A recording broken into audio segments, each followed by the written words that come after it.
قبر میں صرف اور صرف عمل جائے گا. بلند و بالا کوٹھیاں، عالی شان محلات، اونچے اونچے مکانات، مال و دولت، بینک بیلنس، وسیع کاروبار، بڑے بڑے پلاٹ، لہلہاتے کھیت اور خوشنما باغات، یہ سب ساتھ قبر میں نہیں آئیں گے.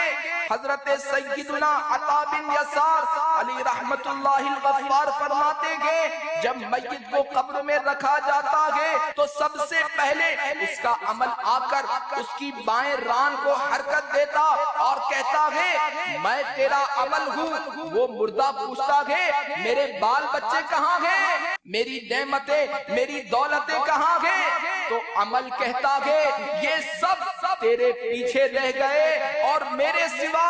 تیری قبر میں کوئی نہیں آیا. حضرت سیدنا علامہ جلال الدین سیوطی شافعی علی رحمت اللہ الکافی شرح الصدور میں نقل فرماتے ہیں جب انسان قبر میں داخل ہوتا ہے تو وہ تمام چیزیں اس کو ڈرانے کے لیے آ جاتی ہے جن سے وہ دنیا میں ڈرتا تھا اور اللہ عز و جل سے نہ ڈرتا تھا. میٹھے میٹھے اسلامی بھائیوں، کیا اللہ عز و جل سے ڈرنے والا نماز، روزہ اور زکوٰۃ ادا کرنے میں کوتاہی کر سکتا ہے؟ کیا خوف خدا عز و جل رکھنے والا ڈنڈی مار کر سودا چلا سکتا ہے، حرام روزی کما سکتا، سود و رشوت کا لین دین کر سکتا ہے؟ اے بے نمازیوں، بلا عذر شرعی ماہ رمضان کے روزے قضا کر ڈالنے والوں، فلمیں ڈرامے دیکھنے والوں، گانے باجے سننے والوں، ماں باپ کا دل دکھانے والوں، داڑھی منانے والوں، یا ایک مٹھی سے گھٹانے والوں اور طرح طرح کی نافرمانیاں کرنے والوں کے لیے لمحہ فکری کیا ہے؟ زمین کا گوشہ گوشہ اسے پکار کر کہتا ہے اے دنیا ظاہر سے دھوکہ کھانے والے، تجھے ان سے عبرت کیوں نہ ہوئی جو تجھ سے پہلے یہاں آ چکے تھے اور انہیں بھی دنیا نے دھوکے میں ڈال رکھا تھا. جنازہ آگے آگے بڑھ کر کہہ رہا ہے اے جہاں والو، جنازہ آگے بڑھ کر کہہ رہا ہے اے جہاں والو میرے پیچھے چلے آؤ، تمہارا رہنما میں ہوں، میرے پیچھے چلے آؤ، تمہارا رہنما میں ہوں. میٹھے میٹھے اسلامی بھائیوں، آج کل جب اسکول یا کالج کا امتحان قریب آتا ہے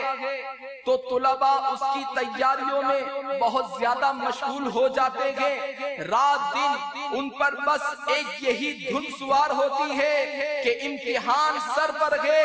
امتحان کے لیے محنت بھی کرتے ہیں، دعائیں بھی مانگتے ہیں. پھر بعض نادان تو ممتحن کو رشوتیں بھی دیتے ہیں. ہر ایک کی فقط ایک ہی آرزو ہوتی ہے کہ کسی طرح میں اس دنیاوی امتحان میں اچھے نمبروں سے پاس ہو جاؤں.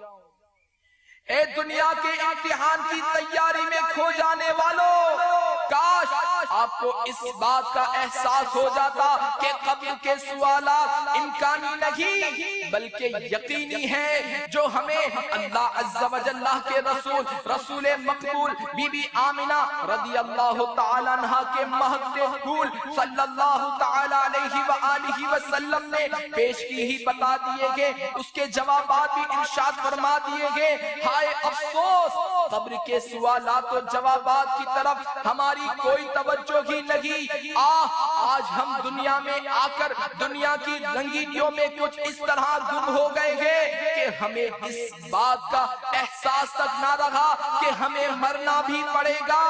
دلاغا ملنا گو یکدم، یہ دنیا چھوڑ جانا گے، بغیچے چھوڑ کر خالی زمین اندر سمانا گے. ہمیں بھی ایک دن مرنا اور اندھیری قبر میں اترنا پڑے گا. ہاں ہم اپنے دفن کرنے والوں کو دیکھ اور سن رہے ہوں گے جب وہ مٹی ڈال لگے ہوں گے، یہ دردناک منظر بھی نظر آ رہا ہوگا، لیکن بول کچھ نہیں سکیں گے۔ دفن کرنے کے بعد ہمارے ناز اٹھانے والے رخصت ہو رہے ہوں گے، قبر میں ان کے قدموں کی چاپ سنائی دے رہی ہوگی، دل ڈوبا جا رہا ہوگا، اتنے میں اپنے لمبے لمبے دانتوں سے قبر کی دیواروں کو چیرتے ہوئے خوفناک شکلوں والے کالے کالے مہیب بالوں کو لٹکائے دو فرشتے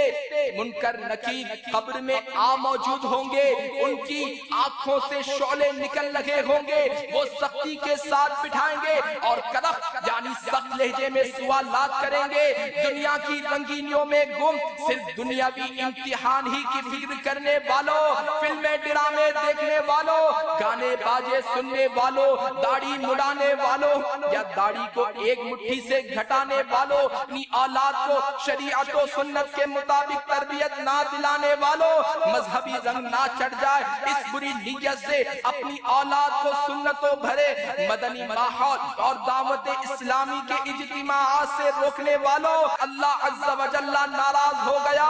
اور اس کے پیارے محبوب صلی اللہ تعالی علیہ وآلہ وسلم روٹ گئے اور گناہوں کے سبب معاذ اللہ ایمان برباد ہو گیا، تو کیا بنے گا؟